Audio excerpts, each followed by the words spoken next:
حضرات محترم، اللہ تبارک و تعالی اپنے پاک کلام مجید کے اندر ارشاد فرماتا ہے،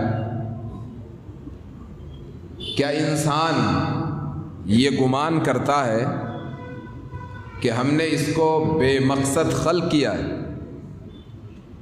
کیا انسان یہ سوچتا ہے کہ ہم نے اس کو بے مقصد پیدا کر دیا ہے؟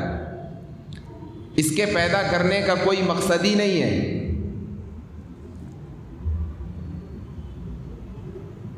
ہماری اور آپ کی پیدائش اور قیامت تک پیدا ہونے والے انسانوں کی پیدائش کا کوئی نہ کوئی مقصد ہے۔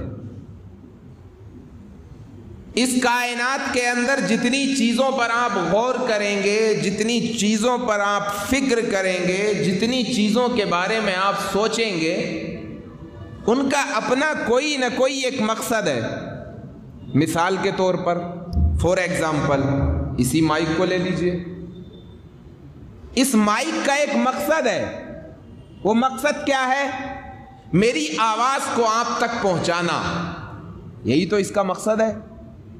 میری آواز کو باہر تک پہنچانا اس کا مقصد ہے۔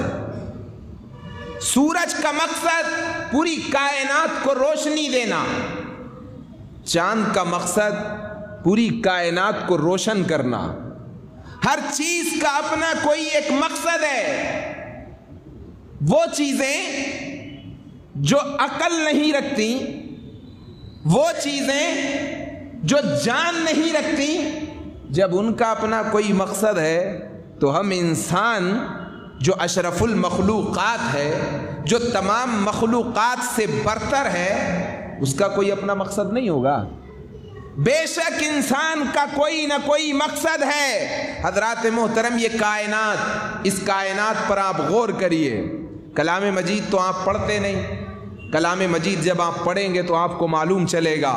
اللہ تبارک و تعالی بار بار اپنے بندوں سے کہتا ہے، تم کیوں غور نہیں کرتے؟ تم کیوں فکر نہیں کرتے؟ یہ کائنات ارتقا کرتے کرتے یہاں تک پہنچ گئی۔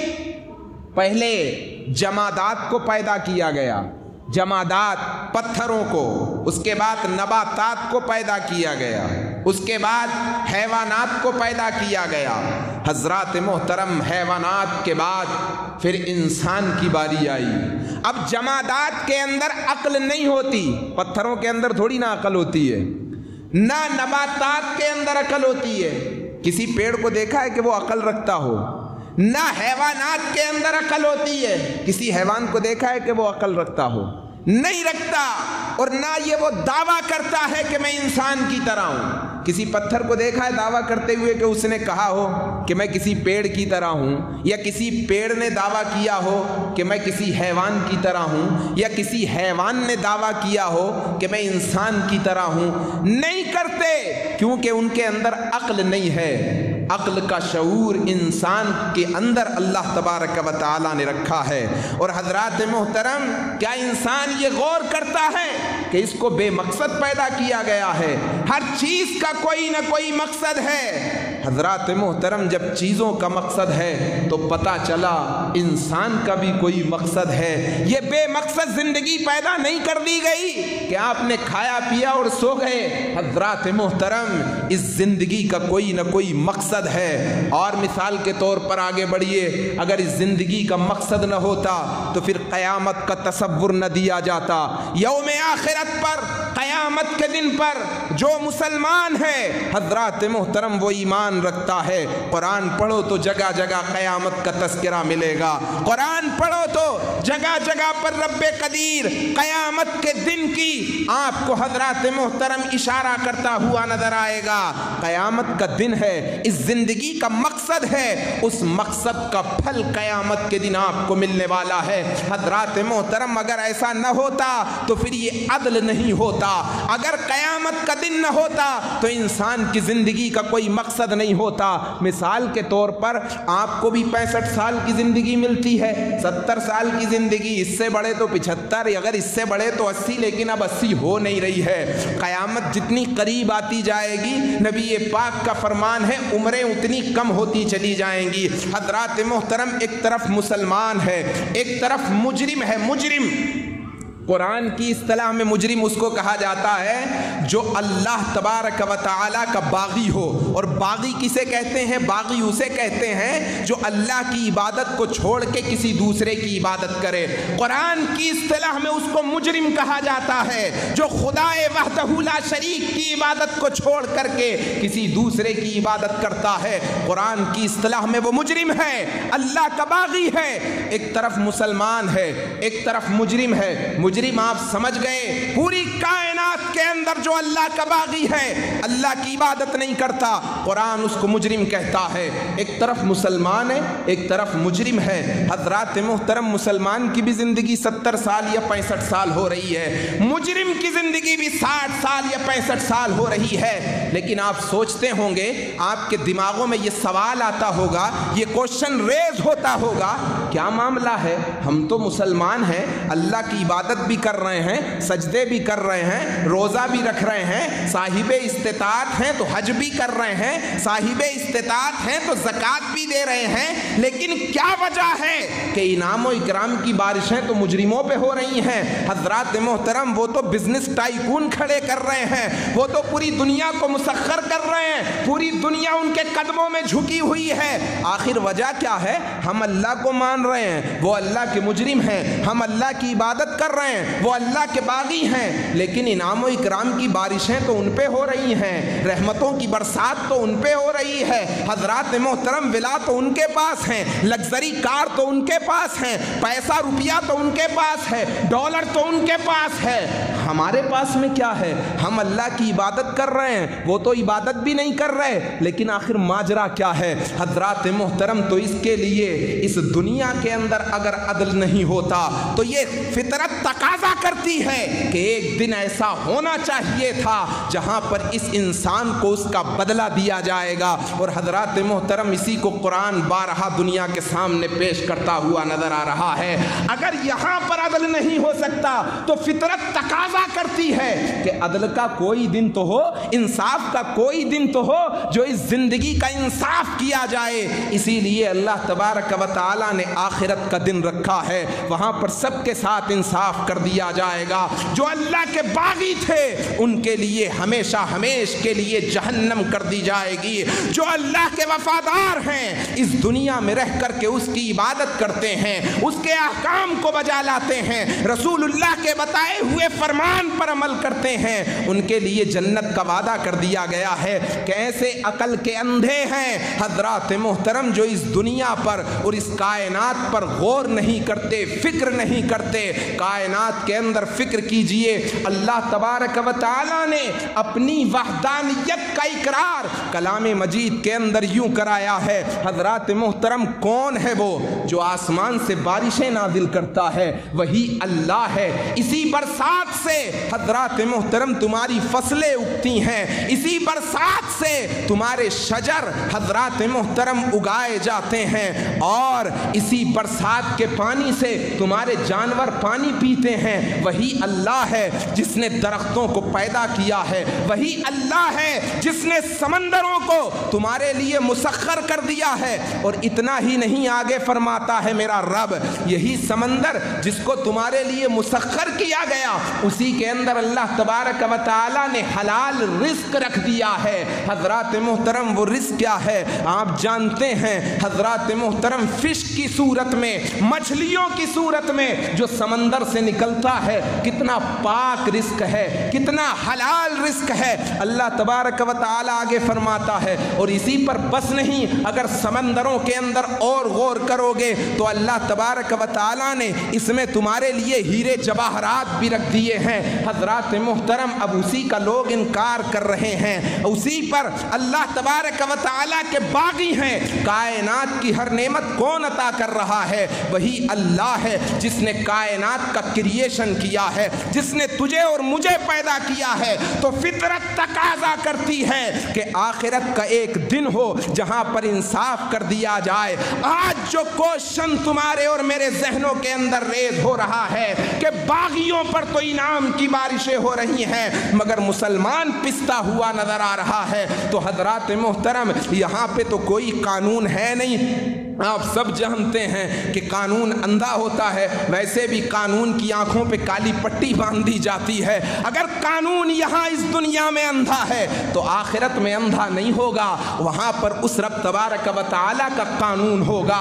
جو ذرہ برابر نیکی کرے گا حضرات محترم اس کا بھی بدلہ دے دیا جائے گا، جس نے ذرہ برابر بدی کی ہوگی اس کی بھی سزا اس کو دے دی جائے گی۔ تو یہاں پر اگر انعام و اکرام کی بارشیں ہو رہی ہیں تو گھبرائیے مت، ایک آخرت کا دن ہے جہاں پر ہر انسان کے ساتھ حضرات محترم کریکٹلی 100% ایک ایک چیز کا حساب و کتاب اللہ کے سامنے کر دیا جائے گا۔ حضرات محترم تو زندگی کا تقاضا کیا ہے؟ زندگی کا مقصد کیا ہے؟ زندگی کا ایم کیا ہے کہ ہم اس زندگی کو گزاریں کیسے؟ اللہ کے احکامات کو مانتے ہوئے زندگی گزاریں، دنیا اور دین کو بیلنس کرتے ہوئے زندگی گزاریں۔ حضرات محترم حضرت انس بن مالک رضی اللہ تعالی عنہ سے ایک حدیث مروی ہے، اس کو سنیے۔ آقا کریم علیہ الصلوۃ والسلام کا یہ معمول تھا کہ 3 دن کے بعد اگر کوئی صحابی مسجد نبوی کے اندر نظر نہیں آتے تو آقا کریم اس کے بارے میں پوچھتے تھے۔ حضرت انس بن مالک روایت کرتے ہیں کہ آقا کریم علیہ الصلوۃ والسلام نے ایک مرتبہ ایک انصاری صحابی کے بارے میں سوال کیا کہ 3 دن سے وہ آئے نہیں ہیں، کیا بات ہے؟ چلو ان کی تیمارداری کرنے چلتے ہیں۔ حضرات محترم کسی بیمار کی تیمارداری کرنا، اس سے ملنے جانا، یہ کسی دنیا دار کی سنت نہیں ہے، یہ رسول اللہ کی سنت ہے۔ اگر کوئی بیمار ہو جائے اس کی تیمارداری کیا کرو۔ آقا کریم نکلتے ہیں اپنے صحابیوں کے ساتھ، اپنے جانثار کی تیمارداری کرنے جا رہے ہیں۔ حضرات محترم آج دنیا محبت کا پیغام دے رہی ہے، ارے دنیا محبت کا پیغام دینے سے پہلے ذرا آقا کریم علیہ الصلوۃ والسلام کی ہسٹری پڑھے کہ جب حضرات محترم لوگ ایک دوسرے کے دشمن تھے، اس دشمنی کے دور میں آقا کریم علیہ الصلوۃ والسلام نے جو محبتوں کے چراغ جلائے ہیں وہ آخری دنیا تک جلتے رہیں گے۔ اگر ان کی بتائی ہوئی بات پر دنیا عمل کر لے تو پوری دنیا سے ظلم ختم ہو جائے گا۔ یہ تیمارداری کرنے کا سبق کون دے رہا ہے؟ حضرات محترم یہ شفقت کرنے کا سبق کون دے رہا ہے؟ یہ محبت کرنے کا سبق کون دے رہا ہے؟ آقا کریم اپنے جانثاروں کے ساتھ چلے، صحابی رسول کے گھر پر تشریف لے آئے۔ حضرات محترم آقا کریم علیہ الصلوۃ والسلام نے پوچھا، اے میرے جانثار 3 دن کا عرصہ ہو گیا ہے، نماز پڑھنے کے لیے نہیں آئے مسجد نبوی میں، آخر بات کیا ہے؟ وہ صحابی رسول فرماتے ہیں، یا رسول اللہ علیہ الصلوۃ والسلام آج سے 3 دن پہلے جب میں مسجد نبوی کے اندر نماز پڑھنے گیا، آپ کے پیچھے جب میں نے نماز پڑھی تو آپ نے نماز کے اندر سورہ فاتحہ کے بعد آفٹر سورہ فاتحہ ریسائٹ دا سورہ قاریہ، آپ نے سورہ قاریہ کی تلاوت کی۔ حضرات محترم اب آپ کو تو میرے خیال سے ہم مسلمانوں کا یہ حال ہے کہ ہمیں بعض کو تو یہ بھی نہیں معلوم ہے کہ قرآن کے اندر کتنی صورتیں ہوتی ہیں۔ حضرات محترم صحابی رسول فرماتے ہیں، یا رسول اللہ جب آپ نے سورہ قاریہ کی تلاوت کی تو میرا دل خوف سے دہلنے لگا۔ سورہ قاریہ قرآن کی ایسی صورت ہے جس میں اللہ نے قیامت کا نقشہ کھینچ کے دنیا والوں کو بتا دیا ہے۔ خوف خدا سے میرا دل لرز اٹھا۔ یا رسول اللہ جب میں نماز پڑھ کے گھر آیا تو میں نے اللہ کی بارگاہ میں دعا کی، یا رب العالمین اے خالق کائنات، تیری بارگاہ میں تیرا یہ گناہگار بندہ دعا کرتا ہے، مولا میں آخرت کی آزمائش کو برداشت نہیں کر سکتا، مجھے جو